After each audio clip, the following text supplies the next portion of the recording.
امام غزالی رحمۃ اللہ تعالی علیہ منہاج العابدین میں لکھتے ہیں کہ گناہ ایک زہر ہے۔ کیا ہے؟ اللہ تعالیٰ کی نافرمانی کیا ہے؟ زہر ہے۔ زہر بندے کے اندر چلا جائے اور بندے کو چین مل جائے، ممکن ہے؟ کبھی ہو ہی نہیں سکتا، ورقہ ہی پھاڑ دو۔ جیسے کل کے درس میں میں نے بتلایا کہ ہم گناہ کے اندر سکون تلاش کرتے ہیں۔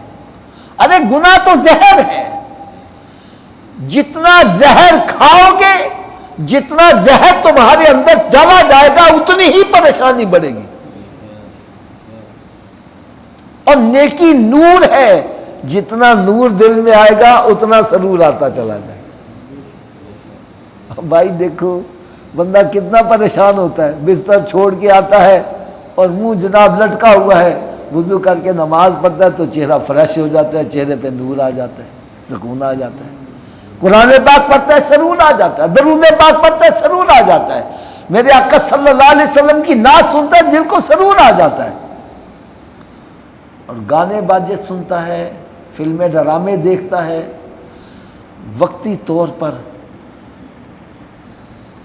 وہ یوں سمجھے جیسے نشہ سا آ جاتا ہے، لیکن جب وہ نشہ ختم ہوتا ہے تو پہلی پریشانی پلس یہ پریشانی اور زیادہ آ جاتی ہے، اور زیادہ پریشانی اس کی بڑھتی چلی جاتی ہے۔ تو آج آخر میں آپ کو ایک نسخہ بتلانا ہے، ہو سکے تو اس کو یاد کر لینا۔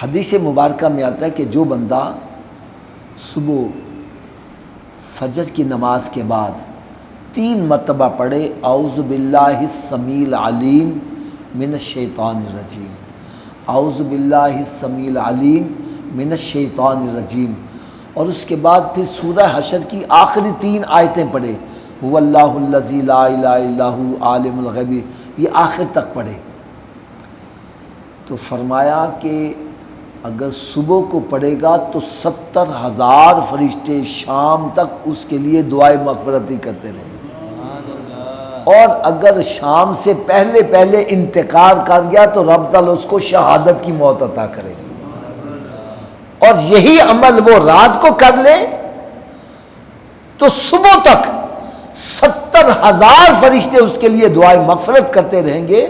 اگر صبح سے پہلے پہلے فوت ہو گیا تو رب تعالیٰ اس کو شہادت کی موت عطا کرے۔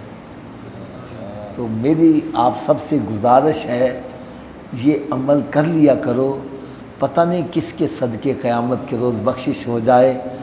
یہ آیتیں آپ کے لیے یاد کرنا بڑا آسان ہے کیونکہ نماز میں اکثر پڑھی جاتی ہیں، هو اللہ الذی لا الہ الا هو عالم الغیب والشہادہ هو الرحمن الرحیم، هو اللہ الذی لا الہ الا هو الملک القدوس السلام المؤمن المہیمن العزیز الجبار المتکبر سبحان اللہ عما یشرکون، هو اللہ الخالق البارئ المصور له الاسماء الحسنى یسبح له ما فی السماوات والارض وهو العزیز الحکیم۔ یہ کوشش کریں اس کو زبانی یاد کر لیں، اور اس سے پہلے اعوذ باللہ السمیع العلیم من الشیطان الرجیم یہ 3 مرتبہ پڑھ لیا کریں۔ اللہ تعالیٰ مجھے اور آپ سب کو عمل کرنے کی توفیق عطا فرمائے۔